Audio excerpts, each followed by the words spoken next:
শীতকালে পা ফাটা দূর করার জন্য কি ব্যবহার করা প্রয়োজন? পেট্রোলিয়াম জেলি ও লেবুর রস। কি ব্যবহার করলে মাথার সাদা চুল কালো হয়ে যায়? আমলকি ও নারিকেলের তেল। প্রতিদিন কি খেলে পেটের চর্বি তাড়াতাড়ি কমে যায়? লেবু জল ও আদা। সকালে প্রতিদিন কি খেলে স্মৃতিশক্তি বাড়ে? বাদাম ও কিশমিশ।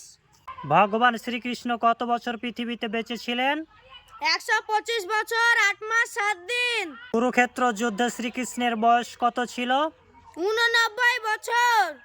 জরা বেদ পূর্বজন্মে কে ছিলেন? ক্ষেত্র যুগের বালি। ভগবান শ্রীকৃষ্ণের মৃত্যুর কারণ কি? জরা নামক এক ব্যাধের তীর তার পায়ে বিদ্ধ হয়। ভগবান শিবের গলায় থাকা সাপটির নাম কি? বাসুকি নাগ। ভগবান শিবের বাহন কে? নন্দিসার। ভগবান শিবের প্রিয় ফল কি? বেল ফল। ভগবান শিবের প্রিয় খাবার কি? দুধ।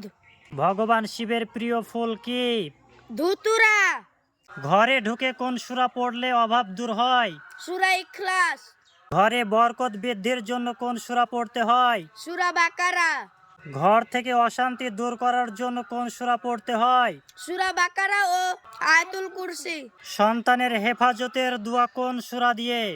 সূরা বাকারা শেষের দুয়াত। ঘরে রহমত নাজিলের জন্য কোন সূরা পড়া উত্তম? সূরা আর রহমান। বিড়াল কোন ধরনের প্রাণী? পবিত্র প্রাণী। বিড়াল জায়নামাজের উপর হাঁটাহাঁটি করলে বা শুয়ে থাকলে কি হয়? নামাজের কোনো ক্ষতি হয় না। একজন সাহাবীকে বিড়ালের বাপ বলা হতো, ওনার নাম কি? আবু হুরায়রা। বিড়াল যদি খাবারে মুখ দেয় তাহলে ওই খাবার কি হয়? খাবার অপবিত্র হয় না। বিড়ালের উচ্ছিষ্ট পানি দিয়ে কি করা যায়? ওযু করা যায়। কত ঘন্টার কম ঘুমালে স্মৃতিশক্তি কমে যায়? 8 ঘন্টা। কি করার ফলে কিডনির ক্ষতি হয়? প্রসাব আটকে রাখলে। কোন প্রাণীর দুধ খেলে মদের মতো নেশা হয়? হাতি। নিয়মিত শঙ্খ বাজালে কোন রোগ হবে না? ফুসফুসের রোগ। বিহারের পূর্ব নাম কি ছিল? মগধ। রাজস্থানের পূর্ব নাম কি ছিল? রাজপুতানা। কর্ণাটকের পূর্ব নাম কি ছিল? মহীশূর।